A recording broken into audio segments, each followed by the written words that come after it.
Graça e paz, irmãos. Eu gostaria de iniciar uma série de vídeos para que juntos possamos estudar um pouco sobre a carta aos Gálatas. Para esse estudo, eu gostaria de usar dois comentários bíblicos. O primeiro é o Vendo Cristo no Novo Testamento, do Stephen Cole, certo? E o segundo é um comentário Rich, da editora Sã Doutrina. Esse primeiro comentário do Stephen, ele é um comentário mais sucinto, porém muito profundo, traz muita realidade.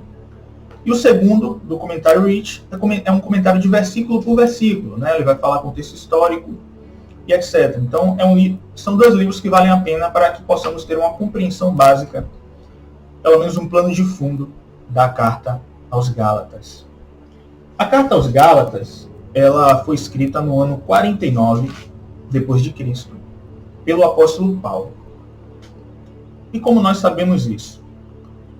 Quando nós lemos Atos, capítulo 13, nós vemos ali que Barnabé e Saulo, eles são comissionados para a obra, são comissionados para pregarem aos gentios. E então, depois de um tempo, Paulo, ele vai partir para as regiões, né, para pregar aos gentios, e uma dessas regiões é a região da Galácia.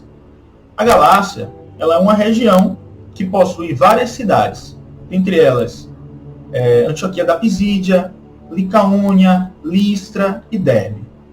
Então, Saulo, o apóstolo Paulo, quando chega nessa região, ele estabelece ali as suas primeiras igrejas, né? Ele prega o evangelho, igrejas são estabelecidas nessas cidades, e ali foi o primeiro labor, foi o primeiro amor do apóstolo Paulo, porque foram os seus primeiros frutos da obra.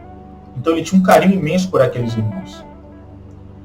Então Paulo, ele estabelecia uma igreja em uma cidade e depois partia para outra cidade, porque a obra não parava, ele continuava sempre indo de cidade em cidade.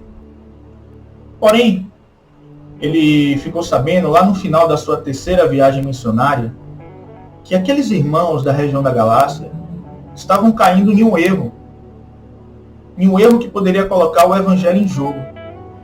E foi por isso que o apóstolo Paulo escreveu essa carta. Ele mesmo vai dizer na carta aos Gálatas que ele escreveu com o próprio punho.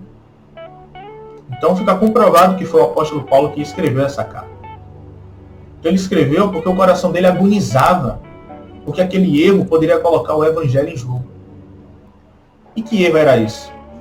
Era um erro doutrinário. Era um erro que poderia colocar em jogo o evangelho até os nossos dias. Podemos fazer uma breve comparação aqui. Por exemplo, existe um erro lá na igreja de Corinto, que foi voltado mais às questões éticas e morais, onde nós vemos lá que em Coríntio existia um jovem que estava tendo relações com a sua própria madrasta. Então existia alguns problemas éticos e morais em Corinto. Então Paulo, ele também ficou muito triste. Paulo também chorou por aqueles irmãos. Mas na Galácia, Paulo, ele agonizou. Chegar ao ponto de ele escrever uma carta dos seus próprios punhos. Então isso prova que o apóstolo Paulo, ele realmente estava muito preocupado com o que estava ocorrendo ali. Na Galácia, o erro já era outro. O erro era doutrinário porque eles estavam fugindo de um evangelho puro e simples, de um evangelho genuíno, para outro evangelho. Por isso que quando lemos Gálatas, capítulo 1, versículo 6, Paulo diz o seguinte: maravilho-me de que tão depressa passasseis daquele que vos chamou a graça de Cristo para outro evangelho.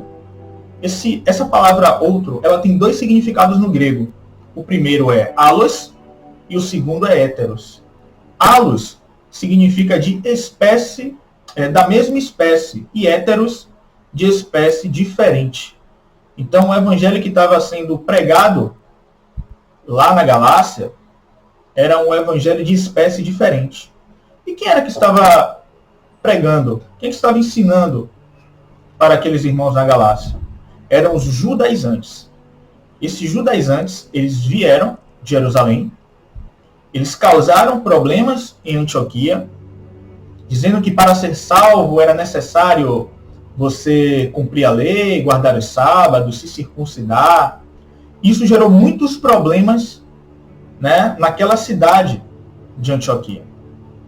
Então é aí que ocorre o primeiro concílio.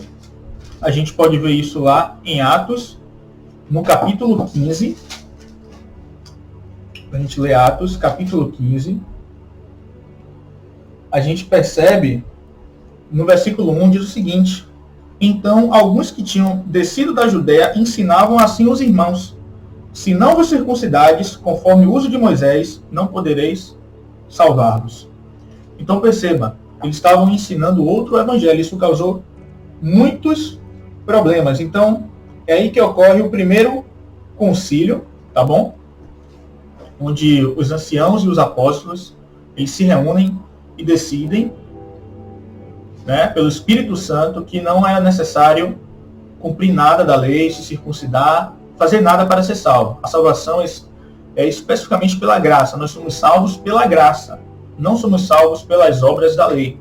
Então isso ficou claro. Então foi enviada uma carta circular para as igrejas e, mesmo assim, aqueles judaizantes não se contentaram e foram para a Galácia.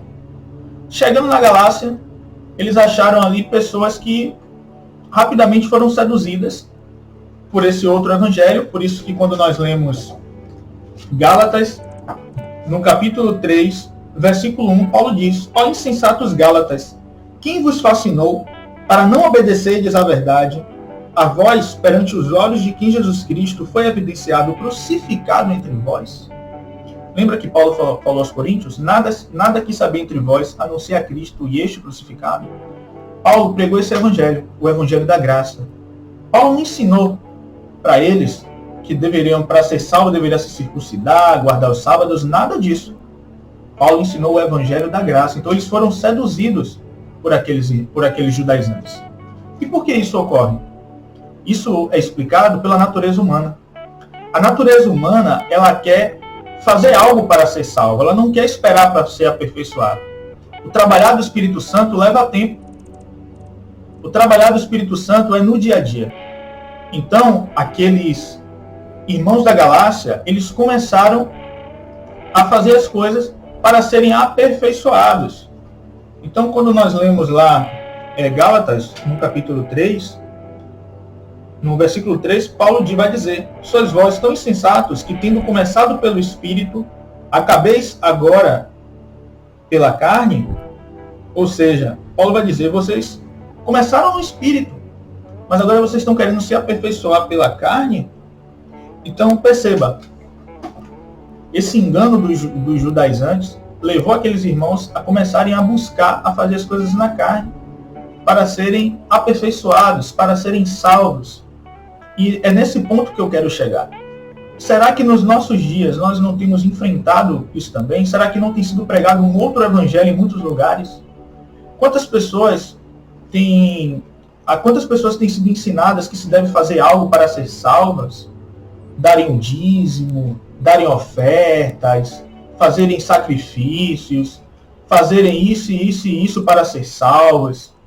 Será que em nossos dias nós estamos livres? Será que o nosso tempo é melhor do que o tempo do apóstolo Paulo?